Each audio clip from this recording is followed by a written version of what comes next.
Well, Keefe talked about, various meetings he had with Puff, and there's words thrown out, according to Keefe, that Puff said, well, I'll pay $1 million to make this problem go away and so forth.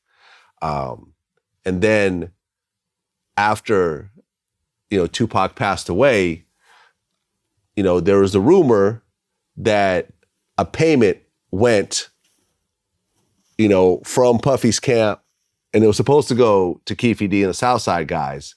And according to TK Kirkland, Zip got that money and he kept it for himself. Well, the story that has circulated was that after 2Pac got killed, Puffy allegedly gave the money. I heard to Zip. Yes. And Zip was supposed to give the money to Keefe and them. Yes.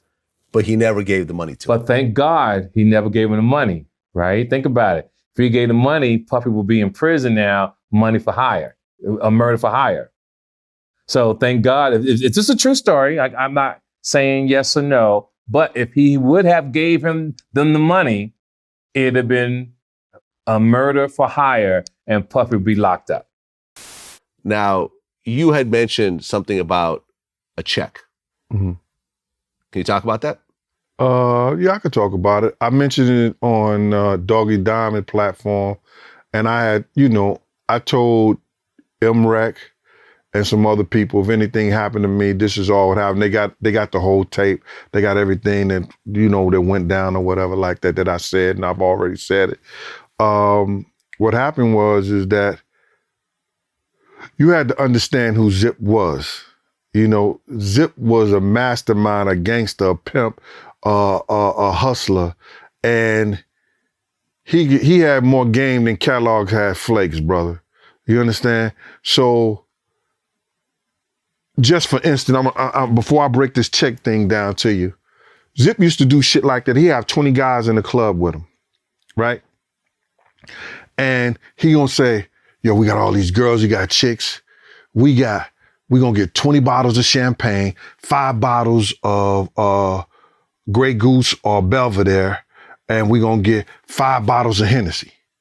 Now, he'll tell all 20 of the guys, I need like $400-500 from each one of y'all. You understand? Because they know in the club, bottles are $200 and better. You know what I mean? So we could drink all night and we could show how the girls like that. Boom. Zip already went to the manager, and most managers and people in the clubs thought he was Puff's uncle. He already went to them and made a deal with him on the bottles. You understand? So these guys are giving him $200 to $500, you know what I'm saying? Giving their money out. He's getting the bottles at cost. You understand? Because he's getting so many. You understand? Yeah. And when he go to get the manager some money, it's only a tip for the bartenders. Because he already paid for that. You know what I mean? Right. And to expand on that, when I interviewed Mike Tyson, he went into this whole story about how he was hanging out and Don King showed up with $600,000 in cash for a fight. And Zip basically finessed Don King out of that $600,000, basically grabbed the money and shooed Don King out the room before any contracts got signed. And basically the two of them spent that $600,000 themselves. Zip took the $600,000. Really? Yeah. From who? From Don, when he came in with the money, he trying to do something. And then Dipsy thought, let's come back later and we'll talk about that. He's walked him out the door. He said, hey man, let me get some of that money to pay some people. I gotta pay the people. WDC, the dog, come back. He's come back. And Zip, you never met Zip, have you? I haven't, no. Zip is such a gentleman.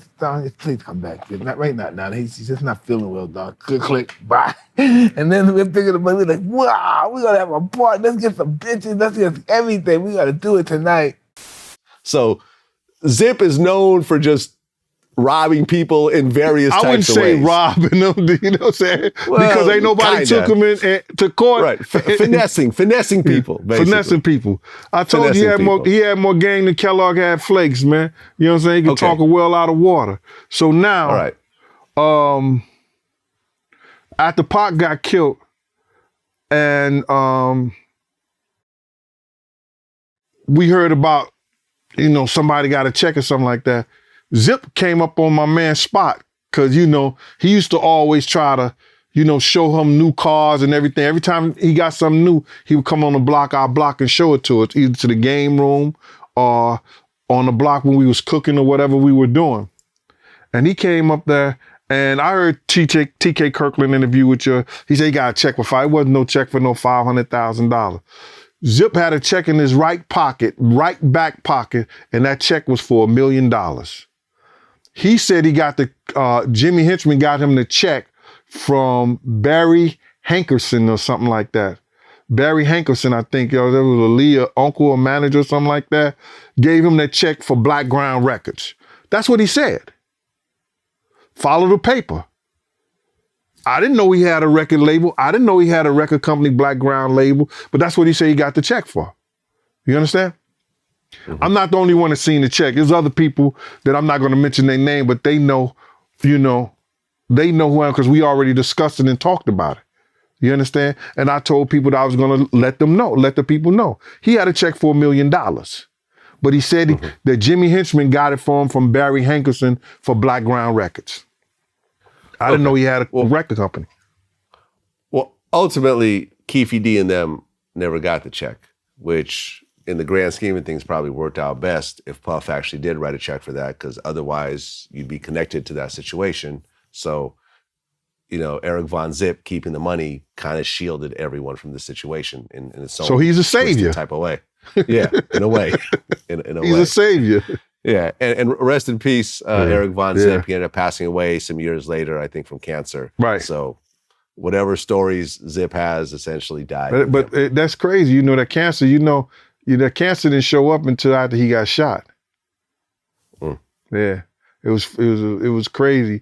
I used to work this club. See, everybody trying to say I didn't know Zip. I knew Zip just like I knew the back of my hand. I think I even told you how for my birthday, he brought 2 prostitutes up to me and be like, yo, here go chocolate, here go vanilla. He was holding them like this. He's like, here go chocolate, here go vanilla. It's your birthday. You can have them both and be greedy. Or you could take one or I could take one. I say, yo, Unc, I'm good. I'm good. You can have the room. And I went down to the tour bus. You know, he was general like that. He ate my food. I love to cook. I used to cook for everybody on the block. You know what I'm saying? He used to come eat our food. We used to make fried turkeys from macaroni and cheese, greens, cornbread, all that shit like that. And Zip used to always come down. We knew him. You know what I'm saying? When he had an issue or problem, you understand? It's people in Slick and the family that he called to make sure that he wouldn't have no problems. You understand? So I knew Zip very well. You know what I mean? I worked at his club.